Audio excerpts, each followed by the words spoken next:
हे अम्बे रानी, जो हमारी वीडियो देख रहे हैं उनके घर में सदैव अपना स्थान बनाए रखना, उनकी झोली खुशियों से भर देना। जय माता दी। दोस्तों, 2024 में इस बार मां दुर्गा चैत्र नवरात्रि में घोड़े पर सवार होकर आ रही हैं।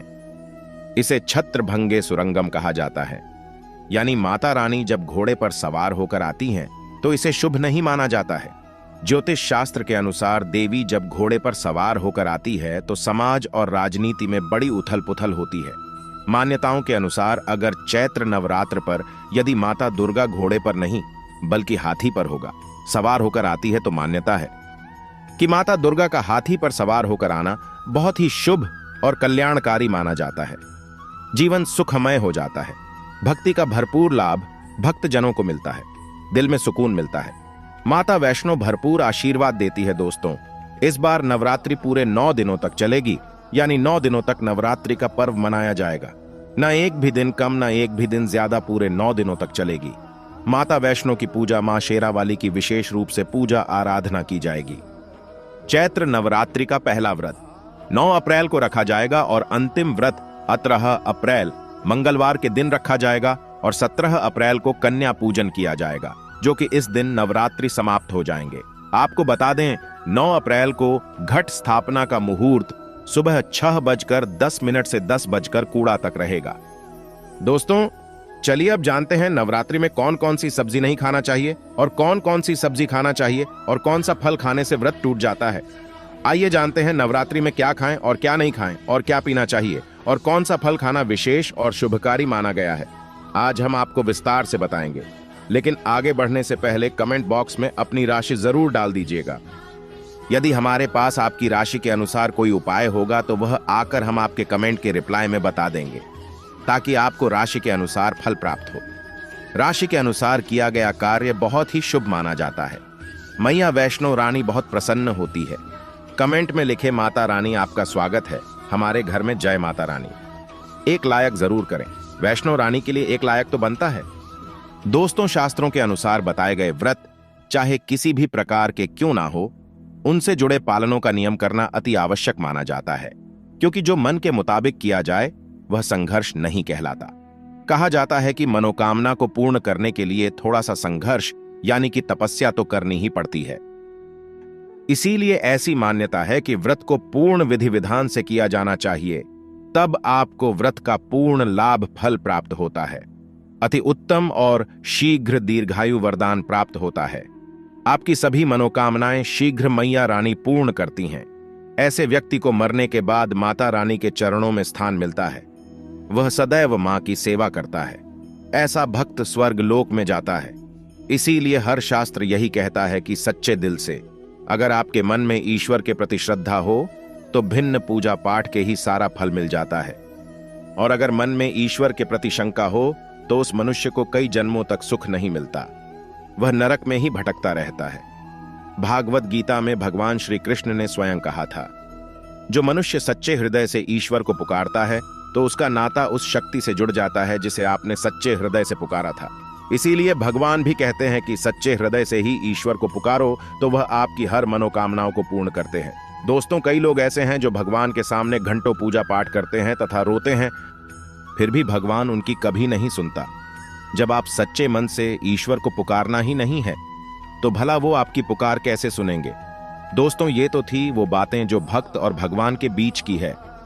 अब हम जानते हैं नवरात्रों के दौरान क्या नहीं खाना चाहिए और क्या नहीं पीना चाहिए और कौन सा फल खाने से व्रत संपूर्ण और सफल हो जाता है। दोस्तों, हमारे चैनल को सब्सक्राइब जरूर करें और इस बेल आइकॉन को दबाना ना भूलें। तो आइए शुरू करते हैं। दोस्तों, चाहे मर जाना भूल कर भी नवरात्रि के दिनों में पानी पूरी कभी मत खाना, क्योंकि इस दिन कभी कभी बीच में शुक्रवार पड़ जाता है और शुक्रवार को मां संतोषी का बार कहा जाता है। माता संतोषी खट्टी चीज खाने वाले व्यक्ति से हमेशा क्रोधित रहती है, नाराज रहती है, क्योंकि नवरात्रों में माता संतोषी जागृत अवस्था में हो जाती है। माता संतोषी की शक्ति नवरात्रों में कई करोड़ गुना बढ़ जाती है। नवरात्रों में जब शुक्रवार पड़ जाए तो इमली नहीं खाना चाहिए। माता संतोषी रुष्ट हो सकती है, आपको दंड दे सकती है। नींबू नहीं खाना चाहिए।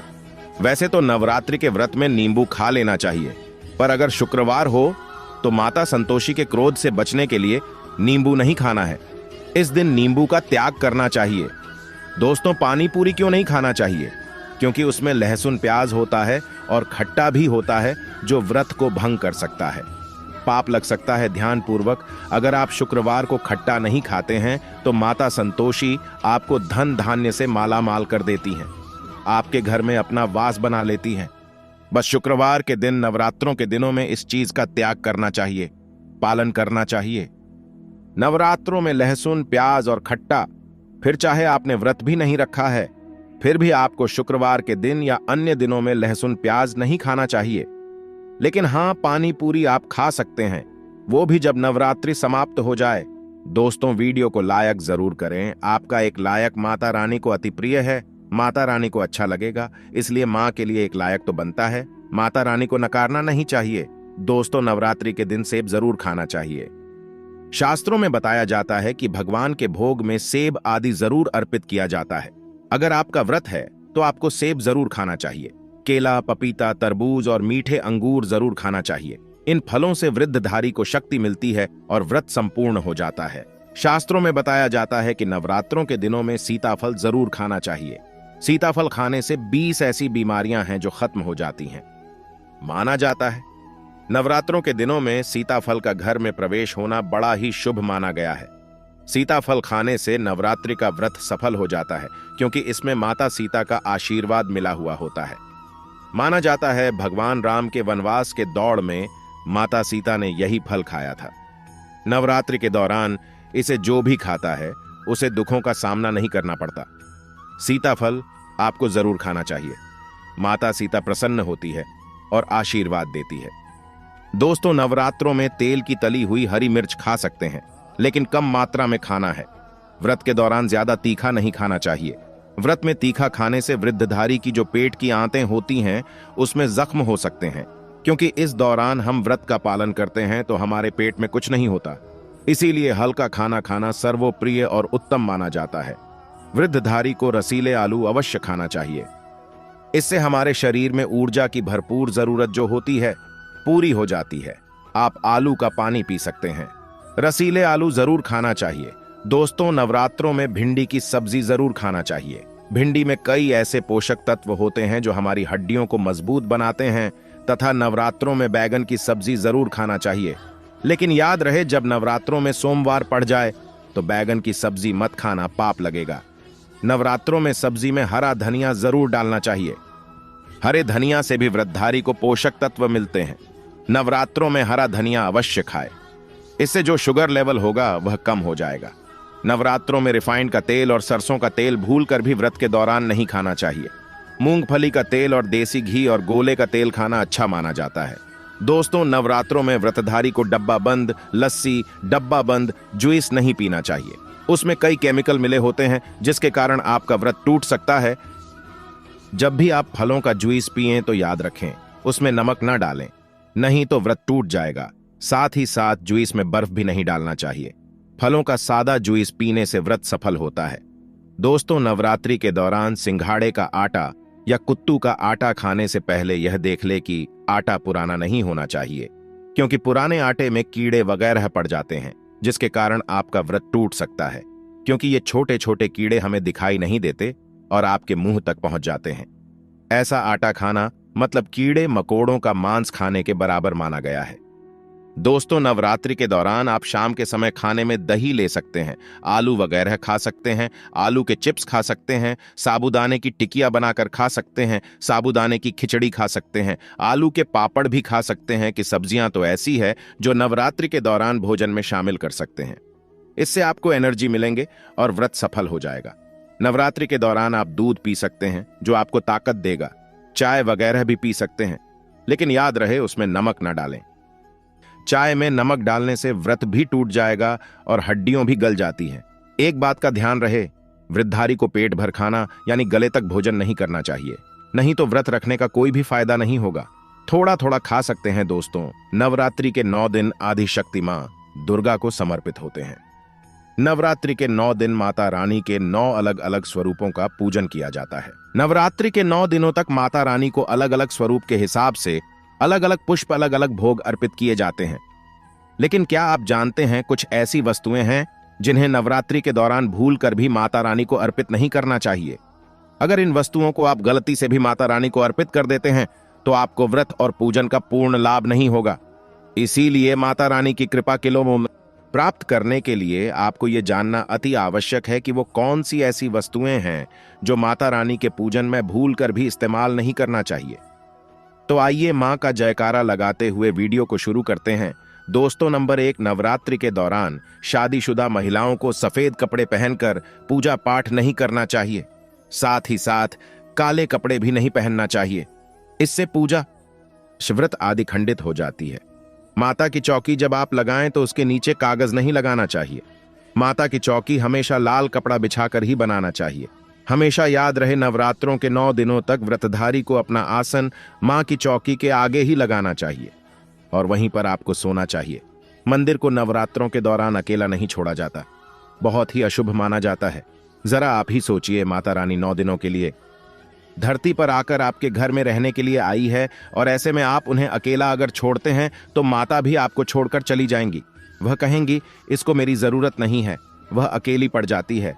इसीलिए माता के पास में ही सोना चाहिए। दोस्तों, नंबर 2, नारियल हिंदू धर्म में नारियल को समृद्धि, धन, श्रद्धा और सम्मान का सूचक माना जाता है। नारियल को श्रीफल भी कहा जाता है। नारियल को सुख समृद्धि में वृद्धि करने वाला माना जाता है। नारियल का हर मांगलिक कार्य में विशेष महत्व होता है। जैसे कि आप सभी जानते हैं कि माता रानी के कई मंदिरों में नारियल से बलि भी दी जाती है और माता रानी के पूजन में नारियल का इस्तेमाल हम सभी करते हैं। खासकर कलश की स्थापना नारियल रखकर ही की जाती है। माता रानी की पूजन में हम नारियल इस्तेमाल करते समय कुछ गलतियां कर बैठते हैं। दोस्तों, नारियल कई प्रकार के होते हैं। एक हरा, दूसरा सूखा जिसके अंदर पानी होता है। जीस नारियल के अंदर पानी होता है। माता रानी के पूजन में सदैव पानी वाला और जटा वाला नारियल ही इस्तेमाल करें। नारियल का पूर्ण होना चाहिए। नारियल चटका हुआ या टूटा हुआ नहीं होना चाहिए, क्योंकि साबुत नारियल ही पूर्ण और पवित्रता का प्रतीक होता है। साबुत नारियल ही सुख समृद्धि का प्रतीक होता है। साबुत नारियल को ही श्रीफल यानी कि मां लक्ष्मी का फल कहा जाता है। नवरात्रि में माता रानी के कलश की स्थापना करते समय जटा वाला यानी पानी वाला नारियल ही कलश पर स्थापित करना चाहिए। साथ ही यह ध्यान रखना चाहिए कि नारियल को सदैव कलश के ऊपर लेटाकर रखना चाहिए। घट स्थापना करते समय कभी भी नारियल को खड़ा करके नहीं रखा जाता। नारियल को सदैव लिटाकर कलश के ऊपर रखा जाता है। साथ ही नारियल को स्थापित करने से पहले आप नारियल को लाल कपड़े में लपेटकर उस पर और फिर लाल चुनरी उड़ाकर आप नारियल को कलश के ऊपर स्थापित करें। शास्त्रों के अनुसार कलश के ऊपर जब सही तरीके से नारियल रखा जाता है और सही प्रकार का नारियल रखा जाता है, तभी ही व्रत और पूजन का पूर्ण फल प्राप्त होता है। यह भी ध्यान रहे कि महिलाएं माता रानी को नारियल अर्पित तो कर सकती हैं, लेकिन कभी भी माता रानी के सामने नारियल को भूल कर भी न तोड़े, क्योंकि नारियल बीज रूप होता है और स्त्रियां बीज रूप से ही शिशु को जन्म देती है। इसीलिए कभी भी महिलाओं को नारियल नहीं तोड़ना चाहिए। दोस्तों, नंबर 3, लौंग हम सभी माता रानी के पूजन में इस्तेमाल करते हैं, लेकिन लौंग का इस्तेमाल करते समय एक बहुत बड़ी गलती कर बैठते हैं। हमेशा ध्यान रखना चाहिए कि माता रानी को सदैव फूल वाली लौंग ही अर्पित करना चाहिए। जीस लौंग के ऊपर फूल नहीं होता या फिर जीस लौंग के पीछे लकड़ी की डंडी नहीं होती, उसको आप माता रानी के पूजन में भूल कर भी इस्तेमाल ना करें। फूल वाले लोगों को ही पूर्ण माना जाता है और माता रानी के पूजन में कोई भी अपूर्ण वस्तु, कोई भी खराब वस्तु या टूटे हुए अक्षत इस्तेमाल नहीं करना चाहिए। इसीलिए सदैव माता रानी की पूजन में फूल वाली लौंग का ही इस्तेमाल करें। दोस्तों, नंबर 4, तुलसी के पत्ते अर्पित नहीं करने चाहिए। मां दुर्गा के पूजन में तुलसी पत्र का इस्तेमाल करना वर्जित माना जाता है। तुलसी पत्र के अलावा आंवला भी माता रानी को अर्पित नहीं करना चाहिए और दुर्बा भी माता रानी को अर्पित नहीं करना चाहिए। दुर्बा भगवान श्री गणेश को अति प्रिय है। नवरात्रि में आप भगवान गणेश को दुर्बा अर्पित कर सकते हैं। भगवान विष्णु जी को तुलसी के पत्ते अवश्य अर्पित कर सकते हैं, लेकिन माता रानी को भूलकर भी तुलसी के पत्ते या दुर्बा अर्पित ना करें। माता रानी को सफेद फूल भी अर्पित ना करें। माता रानी को सदैव लाल रंग के फूल अर्पित करने चाहिए। लाल रंग के फूल माता रानी को अति प्रिय है। खासकर माता को गुड़हल और कमल के फूल अति प्रिय है। शास्त्रों में बताया जाता है कि घर में माता रानी की 2 या 3 मूर्तियां या फोटो नहीं होने चाहिए। इस बात का भी आप विशेष ध्यान रखें कि माता रानी के पूजन में कोई भी खंडित चीज इस्तेमाल ना करें, जैसे कि चटका हुआ या टूटा हुआ दीपक या फिर चटका हुआ कोई बर्तन। साथ ही यह भी ध्यान रहे कि लोहे की और प्लास्टिक के बर्तन आप माता रानी के पूजन में इस्तेमाल ना करें, क्योंकि प्लास्टिक के चाइनीज बर्तन हड्डियों के पाउडर से मिलकर बनते हैं। ऐसा ना करें, ऐसे बर्तनों को माता रानी के पूजन से सदैव दूर रखें। माता रानी को जो पुष्प अर्पित कर रहे हैं उन्हें सूंघे नहीं, सूंघे हुए फूल या गिरे हुए फूल या फिर मुरझाए हुए फूल माता को अर्पित ना करें। दोस्तों, कमेंट बॉक्स में लिखे जय माता दी जानकारी पसंद आए तो एक लायक तो बनता है। आपका एक लायक हमारे लिए बहुत ही कीमती है। मैया रानी के लिए एक लायक तो बनता ही है।